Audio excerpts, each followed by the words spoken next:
বাইকের কস্ট আসলে তেমন কিছু আমি দেখি না।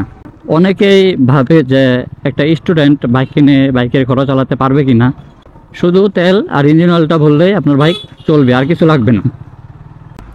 আসসালামু আলাইকুম everyone, welcome to my another video.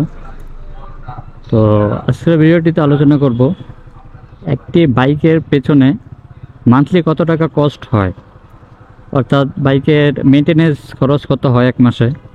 স্টুডেন্টের জন্য বাইকের খরচ চালানো আদৌ কি পসিবল না, আর আমার বাইকে এক মাসে কত টাকা খরচ হয়, তো সকল বিষয় নিয়ে আলোচনা করব। তো চলুন আর দেরি না করে ভিডিওটি শুরু করি। তো বাইকের কস্ট বলতে, বাইকের কস্ট আসলে তেমন কিছু আমি দেখি না। আপনি যদি শোরুম থেকে নতুন বাইক কেনেন তাহলে প্রথম 10,000 কিলোমিটারের মধ্যে বা 15,000 কিলোমিটারের মধ্যে তেমন কিছু চেঞ্জ করতে হয় না। আর যদি আপনি সেকেন্ড হ্যান্ড বাইক কিনেন তাহলে সেটার কথা আলাদা।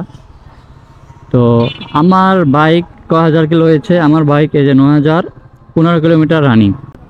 আমি এই 9,000 কিলোমিটারের মধ্যে আমি শুধুমাত্র বাইকে একবার পিছনের ব্রেক প্যাডটা চেঞ্জ করেছিলাম, আর বাইকের এয়ার ফিল্টারটা চেঞ্জ করেছিলাম, আর বাইকের ক্লাচ প্লেটটাও একবার চেঞ্জ করতে হয়েছিল।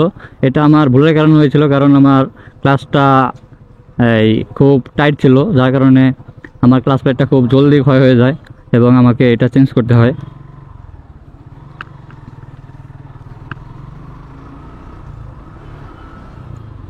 তো এগুলি আমি চেঞ্জ করেছি, এছাড়া আল্লাহর রহমতে এখন পর্যন্ত আমার কোনো কিছু চেঞ্জ করতে হয়নি। বাইকের কস্ট বলতে এছাড়া যে ফিক্সড কস্টগুলো রয়েছে সেগুলোর মধ্যে হলো বাইকের ইঞ্জিন অয়েল। সাধারণত একটি ইঞ্জিন অয়েল আপনি যদি মিনারেল ইউজ করেন সেক্ষেত্রে 1,000 এবং সিনথেটিক ইউজ করলে 3,000।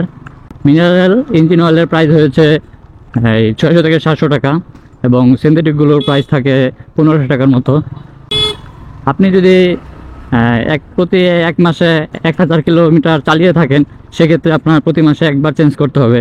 আর আপনি যদি 2,000 কিলোমিটার চালান তাহলে আপনার 2বার চেঞ্জ করতে হবে, এবং 3বার যদি 3,000 কিলোমিটার যদি চালান তাহলে 3বার চেঞ্জ করতে হবে। আর একটি 600 টাকা হলে 3বার চেঞ্জ করলে আপনার 1,800 টাকা যাবে মাসে। তো এটা হলো ইঞ্জিন অয়েলের কথা। তো আপনার চালানোর উপর ডিপেন্ড করে আপনি কত হাজার কিলোমিটার চালাবেন এবং আপনার মাসে কটা ইঞ্জিন অয়েল লাগবে। আর এছাড়া কস্ট বলতে বাইকের তেল, যেটা তো লাগবেই। তো অনেকেই ভাবে যে একটা স্টুডেন্ট বাইক কিনে বাইকের খরচ চালাতে পারবে কি না, তো আমি বলবো অবশ্যই পারবে। কারণ বাইকের আপনি যদি যত্ন সহকারে বাইকটি ব্যবহার করেন তাহলে বাইকের সেরকম কোনো কস্ট নেই, শুধু তেল আর ইঞ্জিন অয়েলটা ভরলেই আপনার বাইক চলবে, আর কিছু লাগবে না। তো বাইক জিনিসটা এমন, এটা মূলত স্টুডেন্টদের বেশি শখের থাকে। তো এই বয়সে যদি তারা শখ পূরণ করতে না পারে, আসলে বড় বয়সে শখ পূরণের কোনো মানে হয় না। আর মূলত শখের বয়সে এখন এখন যদি আমরা আমাদের শখ পূরণ না করতে পারি, আর বুড়ো বয়সে টাকা থাকবে ঠিকই, কিন্তু তখন শখটা আর থাকবে না। সো এভরিওয়ান, আজকের ভিডিও এই পর্যন্তই। আশা করছি বিষয়টি বুঝতে পেরেছেন। তো বাইক চালাতে যে খুব বেশি পরিমাণ টাকা লাগে এরকম না, মূলত আপনার তেলের টাকা এবং ইঞ্জিন অয়েল চেঞ্জ করলেই আপনারা মূলত বাইকটি চালাতে পারবেন।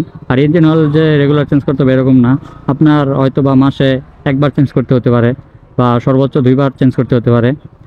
একবার চেঞ্জ করলে আপনারা অনায়াসে 1,000 কিলোমিটার চালাতে পারবেন। তো আজকে এখানে বিদায় জানাচ্ছি, দেখা হবে খুব শীঘ্রই আর কি নতুন ভিডিও নিয়ে। সে পর্যন্ত ভালো থাকুন, সুস্থ থাকুন। আসসালামু আলাইকুম।